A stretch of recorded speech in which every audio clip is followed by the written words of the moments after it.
भाई जो गुरु वचन पे डट गए, कट गए फंद 84 के। कबीर साहब है और विश्व में किसी के पास ज्ञान नहीं है, धरती पर नहीं है, और वो रजा आज आपके ऊपर हो चुकी है। आप इस भक्ति को करते रहो बच्चों, बड़ी अच्छी किस्मत पाई। इस संसार में सुख नाम की चीज नहीं है, आप खूब समझ लो। कबीर साहब कहते झूठे सुख को सुख है ये मान रहा मनबोध, ये सकल जबीना काल का कुछ मुख में कुछ होता। इसने सुख मान रहे हम तो, कोठी होगी, कार होगी, फैक्ट्री होगी, संतान होगी, बस। कहते खाई खुराक का, पहन पोशाक, यम का बकरा पलता है। भाई तंदर सुखिया कोई न देखा, जो देखा सो दुखिया हो। उदय अस्त की बात करते हैं, सबका किया विवेका हो, सबका किया विवेका हो। घाटे बात सब जग दुखिया, क्या गृष्टि बैरागी हो। घाटे बाध्य यानी लाभ और हानि में सारी दुनिया दुखी है। हानि हो जाए तो वैसे दुखी आदमी, लाभ हो जाए तो भी वो दुखी रहता है। मान लीजिए किसी ने फसल अच्छी कर ली, 2 लाख रुपए घर में ज्यादा आ गए, अब उसको चैन नहीं पड़ेगा। 2 लाख तो खुद के, 2 लाख किसी और से उधारी लेगा या ब्याज पे लेगा या बैंक से लोन लेगा और नई कोई फैक्ट्री खोल देगा, कोई धंधा खोल देगा और उसमें घाटा खा के बैठ जाएगा। अब वो लाभ भी नुकसान हो गया, चिंता बन गई। तो घाटे बाध्य यानी लाभ आने में सब जग दुखिया, और गरीब आदमी तो वैसे दुखी है ही बेचारा। लेकिन भगत लाभ आने में भी दुखी नहीं होता, क्योंकि भगत कभी कोई ऐसा ये ज्ञान होने के बाद में धंधा करेगा ही नहीं। इस प्रकार से माया जोड़ने के लिए, 2 के 4 बनाने के लिए जबरदस्ती बहुत सारा पैसा इन्वेस्ट करेगा ही नहीं। वो तो ज्यादा से ज्यादा पैसा दान धर्म में इन्वेस्ट करेगा, क्योंकि वहां उसको घर बैठे हजारों गुना मिलेगा। तो भगत जब फालतू का पैसा फैक्ट्रियों में लगाएगा नहीं, 2 के 4 बनाने की सोचेगा नहीं, तो ना तो किसी से उधारा लेना, ना किसी से कर्जा लेना, ना उसको हानि होनी। तो लाभ हानि घाटे बाध्य में भी भगत सुखी है, क्योंकि भगत ऐसा काम करेगा नहीं ज्ञान होने के बाद। बाकी जगत तो लाभ हानि में भी दुखी है। घाटे बात सब जग दुखिया, क्या गृष्टि बैरागी हो। सुख देव ने दुख के डर से, गर्भ में माया त्यागी हो, गर्भ में माया त्यागी हो। जंगम दुखिया योगी दुखिया, तपस्वी को दुख दूना हो। आशा तृष्णा सभी में व्यापे, कोई महल ना सुना हो, कोई महल ना सुना हो। सच कहूं तो जग नहीं मान, झूठ कही ना जाई हो। ब्रह्मा विष्णु ये शिव जी दुखिया, जिन ये राह चलाई हो, जिन ये राह चलाई हो। शूरपति दुखिया भूपति दुखिया, रंग दुखी बपरीती हो। शूरपति दुखिया भूपति दुखिया। सुरपति यानी देवताओं का राजा इंद्र भी दुखिया। कल आपने जीने की राह पुस्तक के वीडियो में सुना, मार्कंडे ऋषि तपस्या कर रहा था बंगाल की खाड़ी में, और सुरपति को चिंता हो गई। अब खाक का राजा है वो देवताओं का, राजपद पे बैठे बैठे भी चिंता हो रही है कि मेरा पद जाएगा, मेरा पद जाएगा। मार्कंडे तपस्या कर रहा है। तो कहते हैं सुरपति दुखिया और भूपति दुखिया। भूपति यानी जमीन का राजा, पूरी पृथ्वी का राजा, प्रधानमंत्री, वो भी दुखी। जैसे 4 साल पूरी होती है, 5वां साल लगता है। भारत के राष्ट्रपति को भारत के प्रधानमंत्री को रात को नींद आनी बंद हो जाती है कि 1 साल बाद में ये पद रहेगा नहीं रहेगा, जनता मुझे सही से वोट देगी नहीं देगी। और दुनिया भर की टेंशन, कोई मंत्री टूट गया, कोई एमएलए टूट गया, पार्टी का बहुमत टूटने वाला है, किसी ने आंदोलन कर दिया। तो कहते हैं ना तो देवताओं का राजा सुखिया, ना ब्रह्मा विष्णु महेश सुखी, इनके भी 24 घंटे टेंशन लगी रहती है, लड़ाई झगड़े, काम क्रोध ईर्ष्या, दुनिया भर की। काल इनको यहां पर अवतार बना के भेज देता है इनके जो है कर्म फुड़वाने के लिए।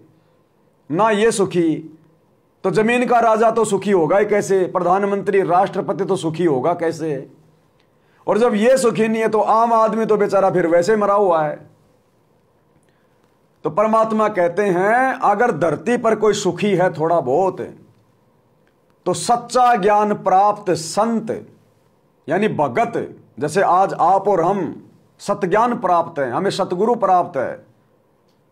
तो परमात्मा कहते हैं कोई तन से दुखी, कोई मन से दुखी, कोई धन बिन रहत उदास, थोड़े थोड़े सब दुखी, एक सुखी सतगुरु रामपाल जी का दास। लेकिन भाई सतगुरु रामपाल जी के दास भी सब सुखी नहीं है। ज्यादातर दास तो धक्के खाते फिर रहे हैं दुनिया में, जगत में, राजनीति में, क्योंकि वो मर्यादाओं में रहते नहीं, गुरु को परमात्मा मानते नहीं, तो गुरु अपना आशीर्वाद उनको पूरा देता नहीं, और आधे अधूरे आशीर्वाद में जीव आधा अधूरा ही भटकता है। तो वास्तव में जो संत सुखी है आज धरती पर, जो ब्रह्मा विष्णु महेश से भी सुखी है, जो देवताओं के राजा इंद्र से भी सुखी है, जो पृथ्वी के राजा प्रधानमंत्री से भी सुखी है, केवल साध संगति से जुड़े हुए सत्सेवक भाई बहन। इसलिए परमात्मा कहते हैं इंद्र दा राज कागदा बिष्टा ना भोगा इंद्राणी नू।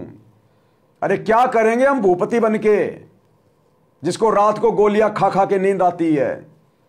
क्या करेंगे हम देवताओं का राजा इंद्र बना के, जिसने अपनी औरत को नंगा करके और संभोग करने के लिए मार्कंडे के सामने भेज दिया? क्या करेंगे ब्रह्मा विष्णु महेश बनके, काल जिनके सिर पे बैठा रहता है, उल्टे काम करवा के उनके कर्म फुड़वाता है? हम तो सतगुरु की शरण में रहेंगे, शुभ कर्म करेंगे, अपने बाप का आशीर्वाद प्राप्त करेंगे, ये लोक भी सुखी होगा, और शरीर छोड़ने के बाद परलोक में जाएंगे, अखंड सुख भोगेंगे। चार मुक्ति जहां चंपी करती माया होरी दासी, और दास गरीब अभय पद पर से वो मिले राम अविनाशी। तो धरती पर यदि कोई सुखी है संसार में, तो सच्चे सतगुरु के सत भगत सुखी हो सकते हैं, बाकी यहां कोई सुखी नहीं है। तब भगत की इच्छा मिटती है। सतगुरु मिले तो इच्छा मेटे, पद मिल पदे समाना, चल हंसा वो लोक पठाऊं जाओ आदि अमर अस्ताना। तो सतगुरु इच्छा समाप्त कर सकता है। आज हम भगत भाई बहनों की यहां का राजा बनने की इच्छा नहीं है। अरे हमें कोई फ्री में अगर ब्रह्मा विष्णु महेश बनाए तो भी हम थूकेंगे उस ब्रह्मा विष्णु महेश की पोस्ट के ऊपर, देवताओं के पोस्ट के ऊपर, कि भैया बाढ़ में जाओ, दोबारा शकल मत दिखा देना हमें, नाम मत लेना, उल्टी आती है, बदबू आ रही है। देवताओं के राजा इंद्र की पोस्ट को देखकर, ब्रह्मा विष्णु महेश की राजगद्दी को देखकर हमें उल्टी आ रही है, निकल जाओ यहां से, बदबू आ रही है। इसलिए कहते हैं सतगुरु मिले तो इच्छा मेटे। कौन सतगुरु? परमात्मा।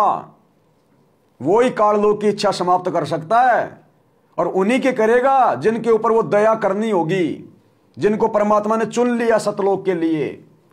अन्यथा सतगुरु की शरण में आने के बाद भी 90% 2 कौड़ी के राजनेताओं के रैलियों में धक्के खा रहे हैं, उनकी झूठी साची बातें सुनने के लिए जा रहे हैं, जगत वालों के साथ बैठ रहे हैं। अरे बैठ कैसे जाते हो तुम लोग?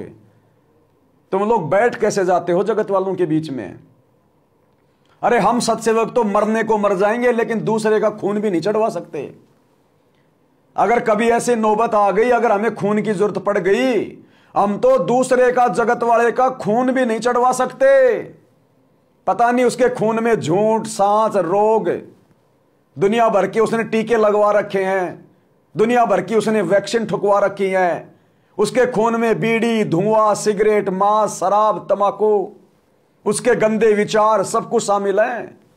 हम सत्सेवक तो मरने को मर जाएंगे, लेकिन एक टपका किसी का खून का भी नहीं चढ़वा सकते।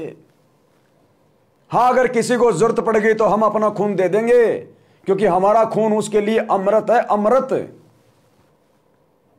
जरूरत पड़ी तो इन कैंपों में जाके, आश्रमों में जाके डोनेशन नहीं करेंगे, अपने खून को धंधा नहीं बनने देंगे।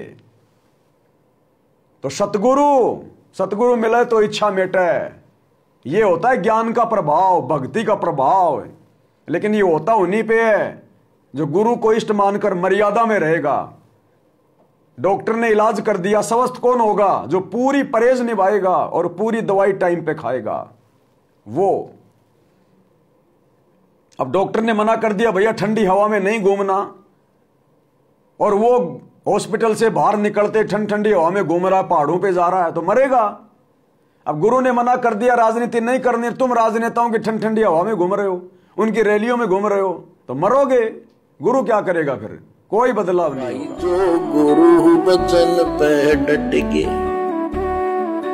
कट गए फंद 84 के, कट गए फंद 84 के, कट गए फंद 84 के।